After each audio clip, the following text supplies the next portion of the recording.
They finally did it! Bluetooth can be enabled on our Stadia controllers, so we don't have to play them wirelessly anymore. And this is how I was able to do it. You can go to stadia.com/controller, and it's pretty easy, but you do have to enable a lot of different permissions, so keep that in mind. I'm going through my Chrome browser. Have your Stadia controller ready and handy with the USB cord. And so this site will tell you everything you need to know and FAQs on how to pair it. But I know it could be tricky for some, so this is just a little walkthrough. And so you'll click switch to Bluetooth mode, and you'll click switch to Bluetooth mode and start on the left. And go ahead, accept the terms and start. And then you're going to plug in your controller. And if you're on a Windows machine like me, this process will take you through restarting the controller, downloading some firmware onto the controller, and you're gonna see pop-ups throughout the screen on your Windows computer saying USB stuff and controller added and such. But as you go through the steps, you plug it in, click continue, then allow Chrome to verify, and then you're gonna click that that Stadia controller Rev A paired and click connect. And mine's already up to date and installed, but basically you're gonna have the pop-ups like that where you have to enable the permissions like maybe 4 more times, and that pop-up's gonna come for different types of firmware and checks that you'll want to give permissions to throughout the end. And they'll tell you instructions super easy on when you disconnect the USB and you have to connect it again, and then do the different key movements. So like I think I could reinstall it just to show. So this is the next step. You'll unplug your controller to power it off, and then you're going to hold the triple dot button on the top left, and while you're holding it down, then you plug it back in. And so this is about the time you'll see pop-ups on your actual computer saying, "Oh, there's something being installed." Then you shouldn't see anything blinking, and then you can let go of the button while it's still plugged in, and you're gonna hold all those 4 buttons at the same time, so it's gonna be a little bit have to hold it weird, but hold it. There's not gonna be any blinking or any haptic feedback, but it usually just takes a second. My computer made a noise. I think that indicates that something was done. And then you can let it go and go to the next step. And then this is where you'll allow again Chrome to download this SP blank RT family. You connect, and then it's downloading that onto your Bluetooth, and then you'll click next, and then you'll download the Bluetooth mode, and it's going to be USB composite device and connect. And so it's installing the Bluetooth mode update, and you keep your controller plugged in. This only takes a couple seconds. And so once that's done, there might be a few more pop-ups on your machine saying this is installing, that is, and so that what showed up for me, and I think it's completely normal, and you'll hear your computer make that USB sound a bunch.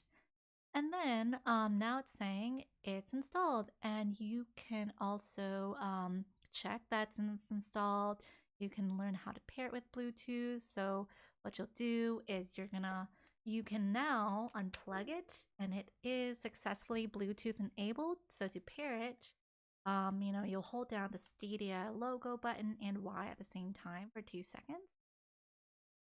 And it will be, so that's what the different pairing is. So pairing mode, flashing orange, connecting to last paired device. So this is what it looks like on the pairing side.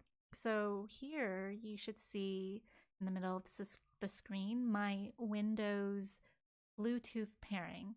And you're going to go ahead and hold down the Stadia button and the Y button for about a second or two.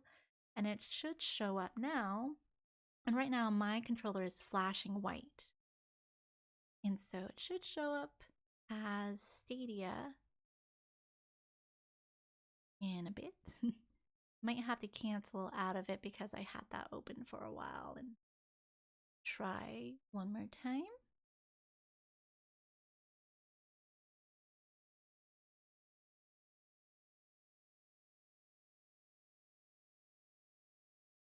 And now it's flashing orange, and now the Stadia logo shows up.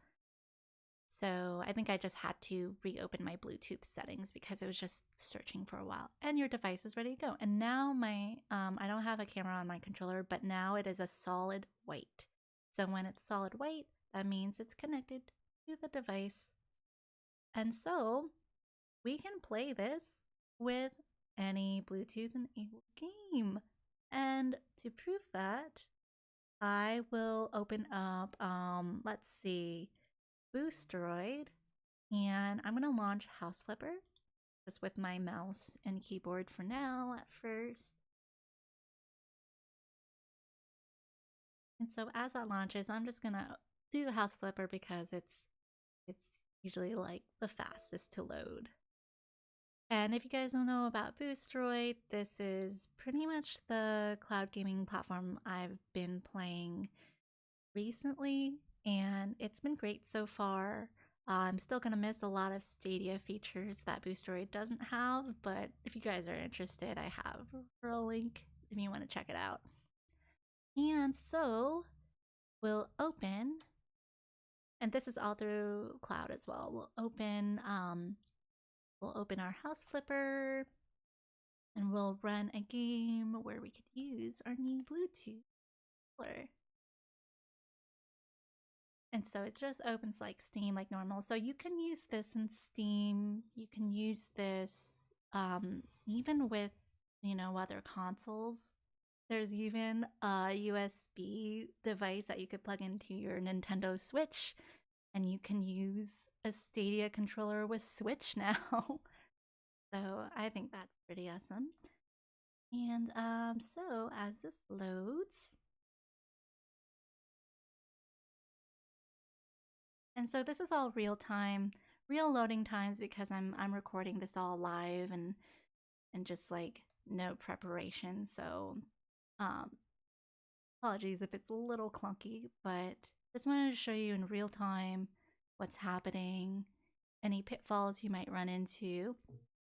So now it says like, oh, it has the keyboard shortcut because we've been using the keyboard. But if you move around your controller, I'm completely wireless now. And now I'm just moving around. I can play the game with my controller. And yeah. And House Flipper is a pretty cool chill game if anyone's interested. And yeah, I'm able to just use this and play games just fine, like normal, which I'm so happy about because this is my favorite controller. And now I'm just playing the game. It's sell stuff. But yeah. I run around, And so far, I don't even notice like really any lag. This is a simple game, of course, not very graphics heavy or intensive, but I wanted to give a little bit of gameplay demo. But yeah, that was how I connected my Stadia controller to Bluetooth, and I'm so happy it works now. The only thing to note is that it will shut off all Wi-Fi capability, which after January 18th, which is pretty much today, that won't matter anymore because Stadia is shutting down and you can't use the Wi-Fi anyways. So just keep in mind that, you won't be able to use it with the beloved connection to Chromecast anymore after this, unless Google makes an update for that. So that was my video. That's how you connect it. Hopefully this was helpful. I know there's a lot of tutorials out there, but I want to just give a little perspective of how it is live. All right, thanks.